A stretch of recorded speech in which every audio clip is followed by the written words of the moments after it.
गुरुर्ब्रह्मा स्वयं साक्षात् सेव्यो वन्द्यो मुमुक्षुभिः नोद्वेजनीय एवायम् तत्त्वज्ञेन विवेकिना।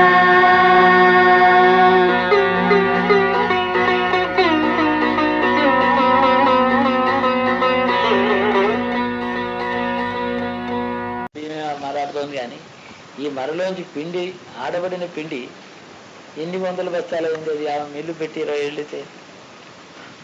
ఏదో ఒక ఎగ్జాంపుల్ చెప్పాలి ప్రతిదానికి.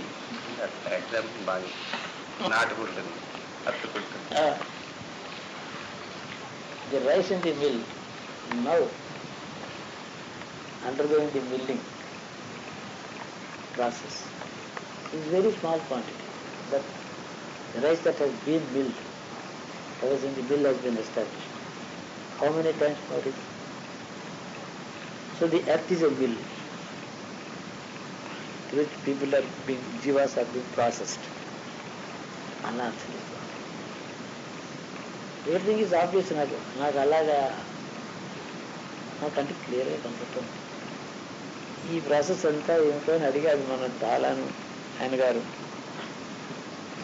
సుబ్రహ్మణ్యేశ్వరుని గురించి అడిగాడు, ఏదో ముందర చెప్పాను, అది చెప్తాను ఎప్పుడో మళ్ళీ ఎవరోజు కూర్చుని మనం. వాటి సుబ్రహ్మణ్యం సర్పాలు ఉన్నాయి, కింద ఉన్నాయి, నాగలత్వం ఉంది. నాగులు కూడా ఒకటి ప్రాణాలతో ఉండే అహంకారమే, కానీ ఇవాళ కాకుండా మనిషి జన్మ భూలోకానికి వచ్చి మనిషి జన్మ ఎత్తాలని తాపత్రయపడే జీవకోటి కింద ఉండేది. భూలోకానికి దిగువ లోకంలో అవి భూలోకానికి వచ్చి సర్పాలుగా ఒకటి కొన్ని జన్మలెత్తి క్రమంగా కొన్ని జంతువులు అవి మనుషులై క్రమంగా ఇవాళ అవుతాయి. ఈ జీవులన్నిటికీ కింద లోకం నుంచి భూలోకానికి వచ్చి భూలోకం నుంచి పైకి వెళ్ళడానికి ఆ నాగలోకం నుంచి బ్రహ్మలోకం వరకు ఆరాధ్య దైవంగా ఉండేటువంటి ఒకనొక దేవత సుబ్రహ్మణ్యేశ్వరుడు. ముఖ్యంగా నాగులన్నీ కూడా, నాగ లోకంలో ఉండే జీవులన్నీ కూడా ఈ లోకానికి రావడానికి వాళ్ళ ఆ జీవకోటి ఆరాధించేటువంటి దైవం సుబ్రహ్మణ్యేశ్వరుడు. అందుకని పాములకి పాడిపోయడం అంటే పాములు మన అనుగ్రహిస్తాయని కాదు, అవి పూజ చేసేటువంటి సుబ్రహ్మణ్యేశ్వరుడు దైవం మనకారు.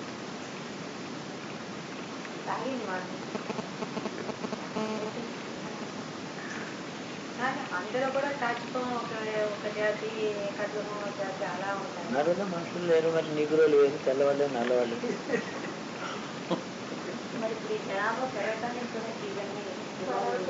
వివాహాలు అవుతున్నాయి, జనం పెరిగిపోతున్నారు. అంటే జంతు జీవనంలో ఉన్నటువంటి జీవులు కూడా మనుషులే పుట్టడం. ఉన్న మనుషులు చాలా కాలం నుంచి మనిషి జన్మెత్తున్న వాళ్ళు ఇవాళ వెళ్ళి ఖాళీ చేయకపోవడం. ఈ పాటలు బాగుందా?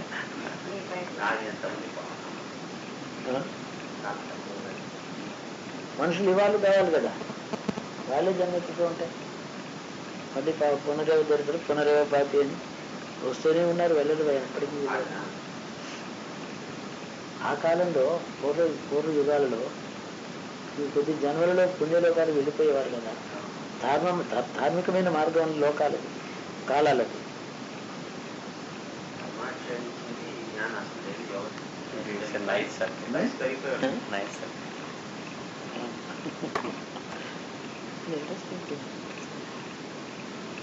New dimension. ఎందుకు ఆస్ట్రేలియా చూస్తారు. ఆస్ట్రేలియాలో ఏముంది, ఇక్కడ ఏదో ఉంటాయి, అక్కడ ఇంకో రకమైన బిల్డింగ్లు, ఇంకో రకమైన రోడ్లు, వేరే మొహాలు. అక్కడ కొన్ని అయితే కొన్ని జూలాజికల్ పార్ట్స్ కొన్ని వేరే ఉన్నాయి, స్పీసీస్ ఉన్నాయి, చేశారు. ఆస్ట్రేలియాలో కదా ఆస్ట్రోపిథికస్ వాళ్ళందరూ తీసుకొస్తున్నారు. ఓల్డ్ హ్యూమన్ స్కెల్టన్స్ అవి దొరికి అక్కడ ఏన్షియంట్ మన history of the mankind ఆస్ట్రేలియానే ట్రేస్ అయింది, టాంజానియా ఐలాండ్లో. మనం అలాంటి మిస్టిక్ పాయింట్ అక్కడ ఉంది, మనం చూసాం కదా అమెరికాలో ఉన్న మిస్టిక్ పాయింట్ లాంటిది. అది ఓన్లీ బాల్ వెళ్తుంది మీరు అన్నారే, కార్ ఏం బస్సు కూడా చూసాం కదా.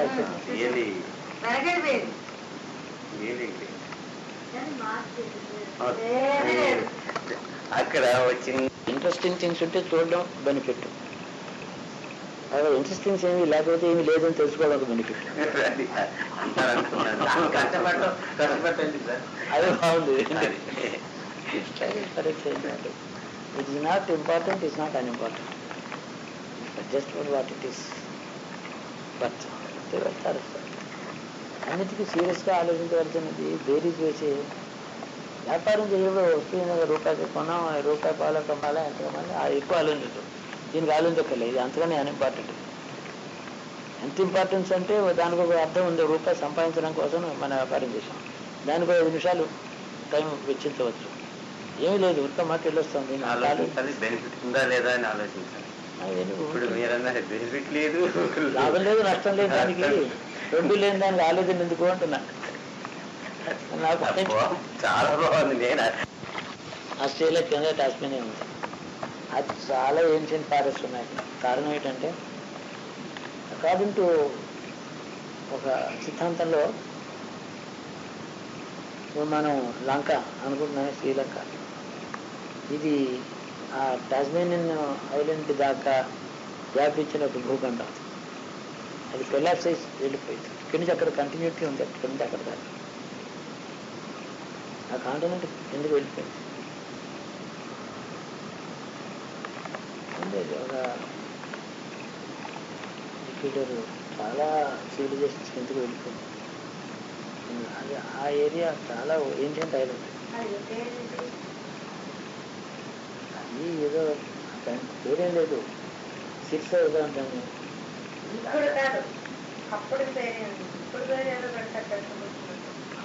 ఇందాది పూర్వ యుగాల్లో ఎప్పుడు సప్త దీప వసుంధర, 7 దీపాలు ఉన్నాయి వసుంధరకు.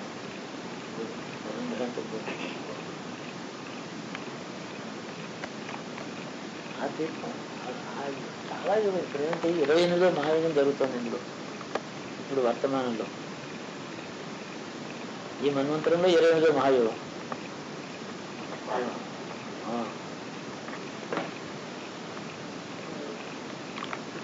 43 లక్షల సంవత్సరాలు అయితే ఒక మహాయుగం. అలాంటిది 28వది. అలా చూస్తే అక్కడ ట్రైబల్స్ యొక్క హిస్టరీ ఏమిటి, అక్కడ ఉండే ట్రైబల్స్ వాళ్ళ ఓల్డ్ రిలీజన్స్ ఏమిటి, వాళ్ళు ఏమి వర్షిప్ చేసేవారు, దానికి ఏమన్నా ఏన్షియంట్ ఆర్యన్ సివిలైజేషన్తో పోలికలు ఉన్నాయా. ఇప్పుడు చూసారంటే ఆస్ట్రేలియాకి యూరోప్ నుంచి దొంగలందరినీ ఒక షిప్లో కూర్చోబెట్టి bad element, anti social elements Australia export చేశారు. వీళ్ళందరినీ అంటే అల్లరి చేసే దేశంలో ఊళ్ళో కోతులన్నింటినీ కూడా అడవిలో వదిలేస్తూ ఉంటారు ఒక లారీ ఎక్కించి. ఆ విధంగా యాంటీ సోషల్ ఎలిమెంట్స్ని పెద్ద షిప్స్ మీద కూర్చోబెట్టేసి ఆస్ట్రేలియా వదిలేశారు. వాళ్ళ వంశాలు ఇప్పుడున్నవాళ్ళు. ఆ తర్వాత వాళ్ళకి ఏదో సివిలైజేషన్ వచ్చింది, కొంచెం యూరోపియన్స్ వెళ్ళారు, అది కూడా Australia is also part of the British empire అన్నారు, బ్రిటిష్ క్రౌన్ కింద వాళ్ళు ఉన్నారని ఇవన్నీ ట్రేస్ మెయింటైన్ చేసుకుంటూ వచ్చారు, ది బికేమ్ ఇండిపెండెంట్. ఇప్పుడు వీళ్ళు వెళ్ళక ముందు అక్కడ ఉంటున్నటువంటి ట్రైబల్స్ ఎవరైతే ఉన్నారో వాళ్ళని చాలా దూరంగా తరిమేశారు, పాపం అడుగులు చంపేశారు. వాళ్ళకి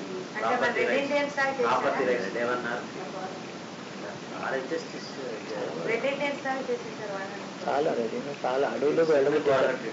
వాళ్ళవి ఆ దేశం, వాళ్ళ అడవులు, వాళ్ళ పర్వతాలు, వాళ్ళ నదులు, వాళ్ళ భూములు ఆక్రమించారు, తరిమేశారు. లోపలి అడవుల్లో తల్లాడుకుంటున్నారు వాళ్ళు. ఉన్నారు. అసలు ఆ వాళ్ళకి మన ఇండియాలో ఉండే ఏన్షియంట్ ట్రైబ్స్కి ఆర్యన్ కల్చర్కి సంబంధం ఏమైనా ఉందా, దాని గురించి ఆంథ్రోపాలజికల్ స్టడీస్ కానీ హిస్టరీ ఆఫ్ ది కల్చర్ కానీ ఏం చేశారు, వాళ్ళు ఏమైనా బుక్స్ పబ్లిష్ చేశారా, ఆ మ్యూజియం ఎక్కడ ఉంది, వాళ్ళ చరిత్ర వాళ్ళు చేసిన పనుల గురించి వాళ్ళ చరిత్ర ఏ విధంగా రాజుని మాట్లాడుతున్నారు వాళ్ళు, అది చూడాలి. అక్కడికి వెళ్తే అనేక మంది ఆ చరిత్రను చెప్పగలిగిన వాళ్ళు యూనివర్సిటీస్లో దాంట్లో ఉంటారు, మ్యూజియంస్ ఉంటాయి. కొంత అమెరికన్ ఇన్ఫ్లుయెన్స్, కొద్దిగా యూరోపియన్ ఇన్ఫ్లుయెన్స్ వచ్చిన తర్వాత వాళ్ళు కొంచెం నాగరికులేరు. మొట్టమొదటి వెళ్ళినటువంటి యూరోపియన్సే వాళ్ళు యాంటీ సోషలిజం వాళ్ళని పంపించారు. తర్వాత వీళ్ళు వెళ్ళి అక్కడ వ్యవస్థ చేశారు, ఆర్గనైజ్ చేశారు బ్రిటిష్ అథారిటీస్. వీళ్ళు అక్కడికి వెళ్ళి రాసినటువంటి హిస్టరీ అవి చూస్తే న్యూజిలాండ్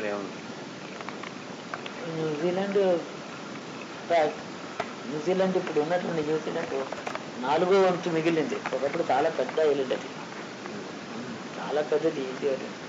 అంతా మురిగిపోయి చిన్న భాగం పైకి తేలింది. It is not new actually. New Zealand అనేది పెద్ద భూఖండం, ఆ సముద్రంలో మునిగిపోయి సముద్రం రిసీడ్ అయిన తర్వాత ఈ చిన్న స్ట్రిప్ ఇలా పొడుగ్గా మిగిలింది, పైకి వచ్చేది. ఈ వచ్చిందేమో ఇది న్యూజిలాండ్ అని దీన్ని పేరెట్టుకున్నారు. యూరోపియన్స్ వెళ్ళి దాంట్లో సెటిల్ అయినారు. ఏమిటో న్యూజిలాండ్ అంటాం, ఎక్కడుందో ఎవరికి వెళ్ళి ఇండియాలో క్రికెట్ టీం వచ్చినప్పుడు దాని మాట చెప్తూ ఉంటారు.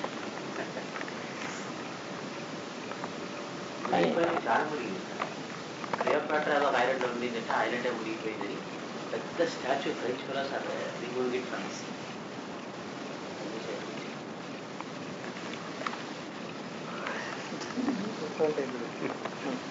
కానీ ఈ ఇన్ఫాక్ట్ జాగ్రఫీ కాదు, కానీ we should study the history of geography. అది చాలా ఇంట్రెస్టింగ్. వీళ్ళు ఇవన్నీ కండక్టెడ్ టూర్స్ కదండి ఇది. వాళ్ళు ఏదో కొంచెం అన్ని వికారంగా ఉన్నాయి, అవి ఇవి అన్ని బాగున్నాయి అన్ని చూపిస్తున్నారు. కానీ ఏదైనా ఆంథ్రోపాలజికల్ మ్యూజియం తీసుకెళ్తారు, అడిగితే some museum telling us the history of geomorphological studies. అది కాక palaeobotanical, palaeographical history of Australia, అలాంటి యూనివర్సిటీస్కి పెడితే మంచి మ్యూజియం దొరుకుతుంది. యూనివర్సిటీస్ పబ్లిక్ యూనివర్సిటీ ఒక్కటైనా మంచి యూనివర్సిటీ చూడాలి. అదే పెద్ద మెయిన్ యూనివర్సిటీ అక్కడ ఉంది కదా, క్యాపిటల్ దగ్గర మెల్బోర్న్ యూనివర్సిటీ చాలా పెద్ద యూనివర్సిటీ. మెల్బోర్న్ 35 కిలోమీటర్స్లో పెద్ద మ్యూజియం ఉంది, 30 మైల్స్లో. దాని పేరు మొత్తం మంచి మ్యూజియం ఉంది అక్కడ. అందులో ఉన్నాయి ఈ ఆంథ్రోపాలజికల్ రిమైన్స్.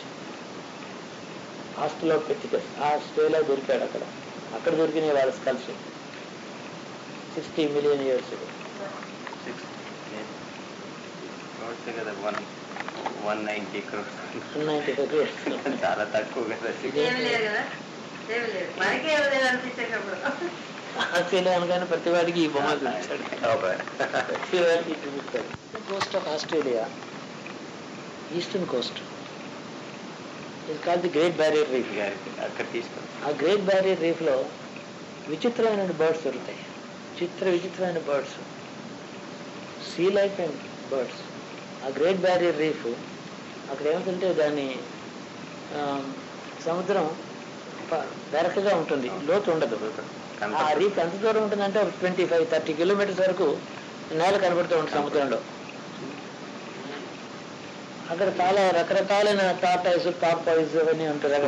చేస్తారు. స్విమ్మింగ్ కూడా అక్కర్లేదు, మనకి డ్రెస్ చేసి లోపల పడేస్తారు. చిన్న చేపలు అక్కడ ఉంటాయి, వాటి కోసం రకరకాల పక్షులు వస్తాయి.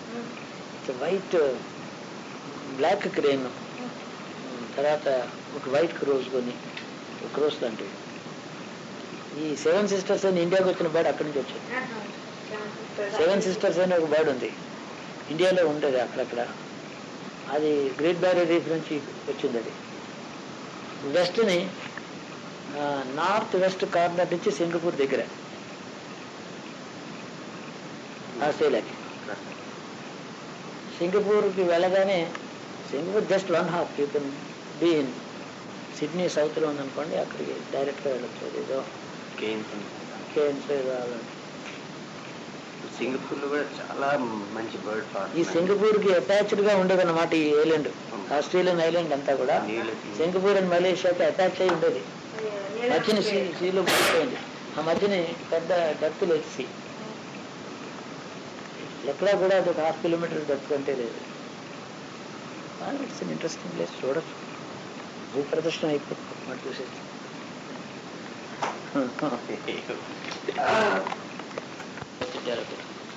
బట్ నార్త్ ఇండియాలో it was not that much.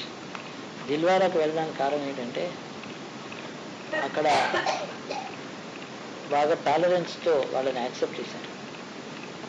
ఈ హిందూ టెంపుల్కి ఇంపార్టెన్స్ ఇచ్చేటటువంటి సౌత్ ఇండియన్ ద్రవిడియన్ కంట్రీస్లో దాన్ని యాక్సెప్ట్ చేయలేదు.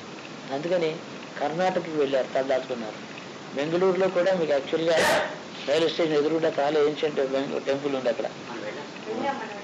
సో చాలా ఇంట్రెస్టింగ్ థింగ్. జైనాలయానికి వెళ్ళే ముందు ఎదుట ఒక చిన్న ఫ్యాన్సీ షాప్ వెళ్ళాను. ఈ వాంటెడ్ శాండ్వుడ్ పౌడర్ లేదండి, అది శాండ్వుడ్ రియల్ పౌడర్ లేదు, శాండ్వుడ్ టాల్క్ ఉందన్న, ఇవ్వమన్నారు. అది ఇంకా ఉంది మెడ్రాస్ నాకు. అది తీసుకుని చేతులు ఇలా వేసేస్తాను, నన్ను కూడా వేసుకోండి. పోయి వెళ్ళాం, ఏంటి నా వేత. అప్పుడు నమస్కారం చేసి, అప్పుడు ఒక పద్ధతి ఉండేది, చేతిలో బాగా గంధం సుగంధం తీసుకుని అప్పుడు నమస్కారం చేయలేదు, జైన పద్ధతి అని చెప్పారు. దూరం ఉంటుంది కదా. అప్పుడు కొన్న డబ్బా ఇంకా ఉంది. పూర్వ పద్ధతి ఇప్పుడు లేవు కానీ అవి నాకు తెలుసు, అవి చాలా పూర్వ పద్ధతి. అది చేతులు కడుక్కొని మనం కాళ్ళు కడుక్కొని ఎలాగ చేస్తామో, నమస్కారం చేసేటప్పుడు చేతులు కూడా శుభ్రంగా ఉండాలని అక్కడ గంధపు నీళ్ళు అవి అక్కడ పెట్టేవారు.